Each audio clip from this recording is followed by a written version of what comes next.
Hey guys, how's it going? This is going to be a video about the Modpack Craft To Exile 2. If you're wondering why we're at this page right now, it's because the main menu is quite loud and a little bit distracting from what I'm going to talk about. Essentially, this Modpack is a parallel to the game Path of Exile, and it's going to have the same themes such as looting, RPG stuff, classes, stats, attributes, and it also brings in elemental resistances and whatnot. So when you're in the main menu, this is what you're gonna hear, just like a sandy beach that's kind of loud. Now when you go to the multiplayer selection, which I think you should do before you create your single player actually, just to get a gist of what's going on. The top server has a lot of players, but it's kind of laggy. The second server I do recommend playing in. It's a lot more fluid, and also there's a little bit less people. While we wait, I'm gonna talk about a few things. Number one thing about this mod pack is that I think it's quite splendid for what it is. It runs pretty well with only 4 gigs. In fact, you don't even have to optimize it, which what I usually do for all the mod packs I play. Now let's talk about what we are seeing on the screen here. So in the top left hand side, that's our vanilla health on top of some additional health I've acquired through my gameplay. Now the second bar that you're seeing is called the shield. Basically negates some damage before you take actual health damage, so that's quite useful. One thing you want to look out for though when you're taking damage when you have shield is that you will have no indicators, no visual indicators, not even flinch, tell you that you're taking damage. So just be careful, be mindful of that. Now the third bar is basically mana, and you need mana to cast spells and whatnot. I think that's pretty self-explanatory. The fourth meter is called energy, and you use it for like swinging hammers and swords and whatnot. So this is relevant to rogue and rangers and also like knights, those type of playstyle. If you're like completely a wizard type person, you don't have to worry about it. And the last bar on the top left hand corner is called EXP. This is separate from your vanilla EXP. Left hand side EXP, that's going to be affecting your attribute stats and your talent points, and basically mod pack related content. Now a little bit below the left hand corner, like you can see all these spells, right? Do you see them having a cooldown? So you're gonna have 8 skills on the left hand side. You can switch between different skill groups by pressing, well for me it's cap. So by pressing the cap button, I can switch between different groups. The bottom left hand corner, you're gonna see your wallet. And this game, they basically use money to craft stuff. Now in the center, bottom center of our screen, we see our all vanilla Minecraft stuff. You can see your like inventory bar, you can see your armors, you can see some like artifacts and baubles. It allows me to click on it. There we go. So now we're basically done with what we're seeing in the initial menus. Let's press the button G. This brings you to your RPG panel, let's call it. And you'll see 3 different attributes: strength, intelligence, and I think that's agility. But they affect different things: weapon damage, summon health. This one is magic skill damage, heal strength, summon damage. This is for projectile speed, attack speed, whatnot. And they also benefit other things too, like your health regeneration, your magic shields. So if you're not like super like hyper specialized, I guess you could spread your skill points around, but I don't recommend doing that. I just like to dump all my points into one stat. I feel like that's better. These bottom few icons, they basically tell you additional information about like your health, what's making up your health and shields. Does that make sense? As in like what's affecting your health, the amount of it, and what amount you have. Now here's weapon damage, same thing. What damage you'll be dealing, how much of it. Some of these stuff is going to be pretty self-explanatory. Other stuff is like more in-depth, and I don't think it's necessary for an intro video. What's important is these like profession skills. Profession skills, they level up as you like do your stuff in the world. As you can see, I'm gaining farming XP by harvesting pumpkins and whatnot. Let's go. One important thing to look out for is salvaging, enchanting, and gear crafting. So the top 3 basically. The top 3, you're gonna want to level them as much as you can, as soon as you can, because that's where you like start crafting your gears, and you can make pretty powerful gears the higher your profession levels are. Now this might be like really confusing, so I'll go over this in a different like section. What else should we talk about? Quest pages. Chapter 1 prologue, it's really fast. All you have to do is just like click yes, yes, yes, like as you go through them. You get some really neat stuff like a stat reset potions, minor talent reset potions. You want to keep those in case you make a mistake. Anything to watch out for? Not really. Oh, this. When you click on these, you have to like select your armor, and there's like 3 different type of armor. One for warriors, one for like rangers or rogues, one for wizards and stuff. So 3 different types. Alright, let's talk about jewels. What are jewels? These are stuff that you could put into your body for additional stats. So remember opening our RPG panel by pressing G, and then you could go to jewels and place them in. But you can only do that if you unlock jewel slots inside of your talent tree. Don't get intimidated, this is actually really simple and straightforward compared to the actual Path of Exile tree. Similar, but this one is much more simple. And also they give you this thing, so you can type in whatever you want to focus on, and it'll bring up all the notes, all the nodes that's highlighted. If you haven't picked your first node though, it won't be highlighting anything, so you have to pick your first node. Either the staff, hammer, what else? Axe, the bow. If you pick those, it will be able to highlight the icons for you, otherwise it won't. So you want to click on these little like jewel sockets. But yes, you want to dump some points into these sockets if you want to put jewels in them. Now, since we talked about jewels, it's also important to mention augments. They're similar to jewels, but these guys, they deplete themselves. As you can see with the augment capacity, when it's used up, I'm pretty sure you can't use it anymore and you have to toss them out. By default, your augment reservation will be 100, and you see how these cost 40, 25, and 25. What we have here are support gems.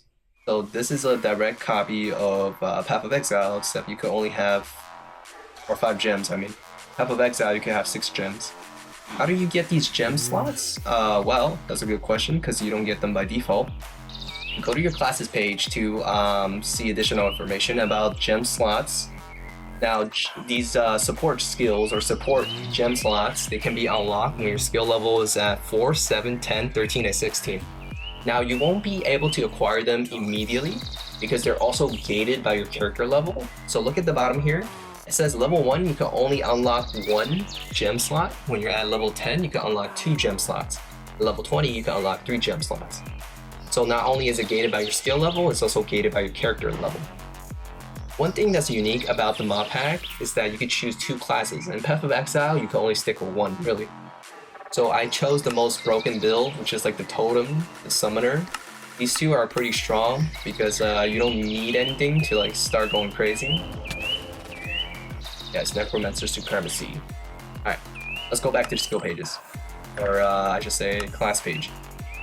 I think all these skills are pretty well explained when you zoom out and read them. What's probably not obvious right now is like the tags. So you see how in the middle of your screen it says tags, weapon skill, projectile damage, range, physical. So whenever you have a weapon that says plus weapon skill damage, this skill will be affected. When you have a thing that says projectile damage increased, this will be affected. Now what wouldn't affect it is like magical skill damage increase or summon damage increase. Now let's take a look over here for the zombie skill. You see that anything that says summon damage up or has pet ability, this will be increased. So you have to read the tags in case you're not sure of if your gear is gonna like affect anything. So that's that. Crafting your gears, because you won't be able to acquire good gear right off the bat. You do have to craft them, and that's where the professional skill comes in. How do you craft your gears? You could go to this panel right here, search craft a gear, and go to page 2. It will include every single tier of rarity that you could get. The following recipes require a modded crafting bench from /. Item tier simply dictates what gear level it will be at, pretty much. Like the higher your gear crafting skill is, the higher the gear it will be. So tier 1, probably like 20 levels, 23 levels. Tier 2, maybe like 30 levels, 40 levels. I haven't gotten that high yet, so I wouldn't know. But as far as I can tell, this is like affected by, you know, the item level. Now, when you click on this, you're gonna be like, I click on legendary. Well, why is it showing me all this stuff? This is basically telling you that you could craft a level 1 gear with this legendary material, or a level 20 gear with this legendary material. Why do I keep on saying level? Gear crafting level, not item level. Gear crafting level 40 with this legendary material. And when you click on this, it will use white crafting material. Green, blue, purple, legendary, mythic. See how the material here is changing? Alright, so that's pretty straightforward. So that's how you read the pages. If you click on it, it'll do just that. Right? Alright. When you one important thing about crafting your armor is that you will have additional things called soul modifiers. Soul modifier, cloth soul modifier, this is for wizards. Letter soul modifier, this is for rangers and rogues. Plate soul modifier, that is for warriors and that type of brute builds. How do you use this? So imagine this is a crafted gear. Drag one of them out, right click on it, and it will change it. Now you drag this on top of a gear, and it will turn it into a / item, as I did with my helmet here. If a mob drops you just this, you just right click it, and it will generate something for you. Salvaging station will help recycle items, so you can get more common stones or like uncommon stones out of it. Pretty helpful. One small thing about the mod pack is like when you get your money out of your pouch, you won't be able to uncraft them inside of your crafting grid. You have to create an ATM machine. Put this in here, and then boom, you exchange it for lower tier or higher tier. So that's a quick little thing to go over real quick. Some extra utility stuff in this pack includes Magnum Torch, which stops mobs from spawning. There's EXP blocks for saving your levels, makes enchanting easier. There's also waste stones in the mod pack, however you can't harvest them, you cannot. You can make your own waste stones. One additional thing about enchanting is like, yes, it does affect your gear. All you have to do is hit the button Alt, Control. You'll see that yes, this item is enchanted. So they do have an impact on your gear and whatnot. When you enchant something, this here, it says EXP points, not levels, points. So it won't be taking 5 levels, just 5 points. I think that's important to note as well. What else we have here? With all this being said, I think, yeah, you're pretty much good to go. Just treat it like a vanilla Minecraft, you know? With some RPG elements added into it. One important thing early on though is probably that flesh could be smelted into leather. When you're mining when you're mining ores, you will drop a different kind of ore called spiritual ore block, which could be smelted into spiritual ore. So that's where you're going to be getting your first tidbit of spiritual ore to craft these gear stations and whatnot. Now you want to keep these runes handy. You could combine them and use them to give yourself powerful enchantments. Now in this page, you'll see a lot of different things going on. Just think of it as like a wiki that's built inside of the mod pack, so you can look over them, get an understanding of what does what. We'll be focusing on rune words, not rune, because we have them already, rune words. Basically, with different combination of runes applied to your armor, you'll get different benefits. For necromancers, you really want abyssal depth. Increases your summon damage by a lot. 25%, that's huge. So again, to apply a rune, you just like drag it and right click on top of your gears. Now let's go show off the combat real quick. I don't know if it's like a server thing or like a mod pack thing, but you could find yourself in the middle of a lot of enemies for some reason, all the time.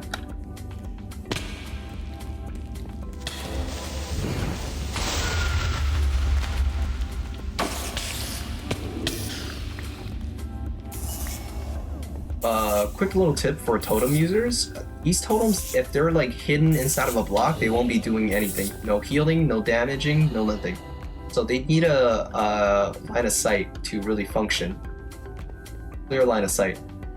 So just expose them, mine the block out so that the tower or the totem can be seen by enemies. And they'll deal big boy damage. Did I just pull that color? Not here.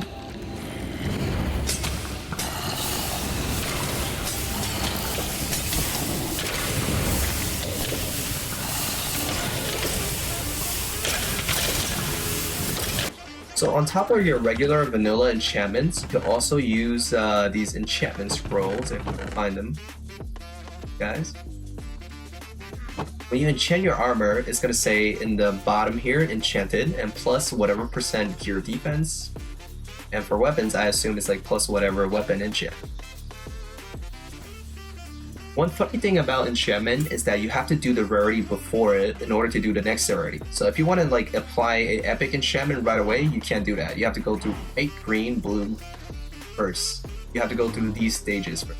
And also these have different like enchantment levels. In order to further enhance your gear, but you can use these guys to craft them into bigger and better like gems. Just socket them into your armor, and they will do exactly what is described here. Now, these guys, Orb of Imbalance, Orb of Digging, they could add sockets or do nothing. This one could like add or remove a tier from random affix. So what are affixes? These guys, plus 7 gear defense or plus 2 intelligence. Now these guys, there's like built-in tiers.